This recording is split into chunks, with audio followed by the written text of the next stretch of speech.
Okay, welcome back. This is Algebra 2, Section 6.2, and we're going to start talking about the natural base e. So the natural base e is an irrational number, and as x approaches infinity, and hopefully this looks a little familiar to you as that part of the formula for compound interest. This is called an infinite series. As x approaches infinity, this right here approaches e, which is about 2.718. So e is like pi. It represents a value, and it is an irrational number, meaning that these decimal parts, there's never any repetition, and it never ends. It goes on forever and ever. So when you're simplifying natural base expressions, the same exponent rules as anything applies with e as well. So if you're multiplying the natural base e, you add the exponents. When you're dividing, you subtract the bottom one from the top. So 5 minus 4 is 1. And the power rule, this is the power of a power. You would multiply this times that.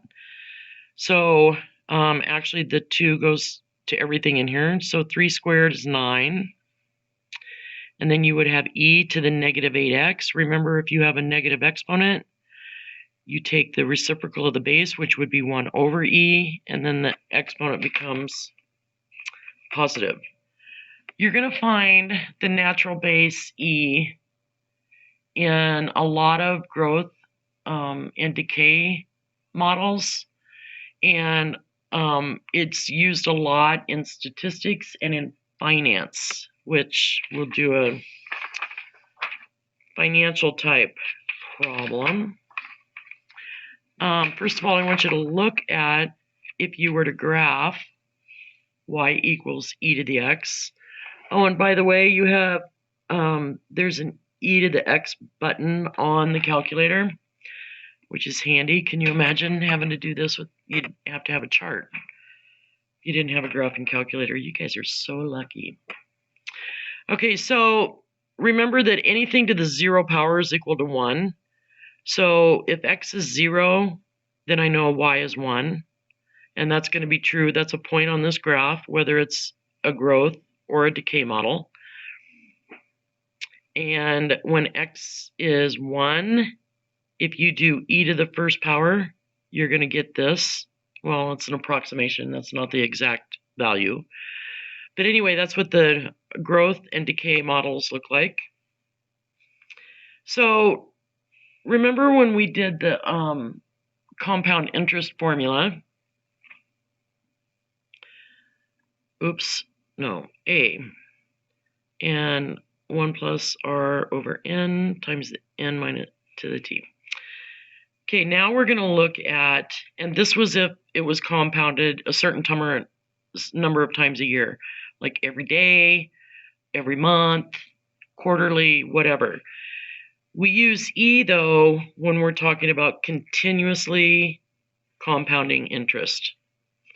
P still stands for the principal, what you start with. R still stands for the interest rate, and T still stands for time. So let's look at this scenario. You have two accounts that can earn an annual percentage rate of 4%. They both start with $5,000. I'm going to just circle the pertinent information.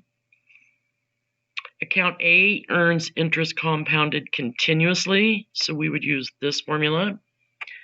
And account B earns interest compounded quarterly, so we would use this one that we learned last section. After 5 years, which account has more money? So we're just going to use, this is account A, this is my principal amount, this is my interest rate, this is the number of years. 5 times 0.04 is 0.2. If you take E and raise it to the 0.2 power and then multiply that by 5,000, you get 6107 and 1 penny.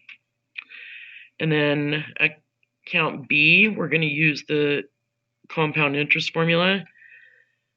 Interest rate, this is compounded quarterly, so N is 4. 4 times 5 is 20. This right here is equal to 1.01. We're going to raise this to that first. And then you're going to multiply it by 5,000. And that, after 5 years, you would have $6,100.95 in there. So, yeah, you're about $7 more if they compound the interest continuously. And let's do another money problem. Okay, you deposit $9,000 in an account that pays 1.46% annual interest rate. Find the balance after 3 years when the interest is compounded quarterly. Oh, you know what? That's a mistake. We've already done that one. Sorry. We're done with 6.2.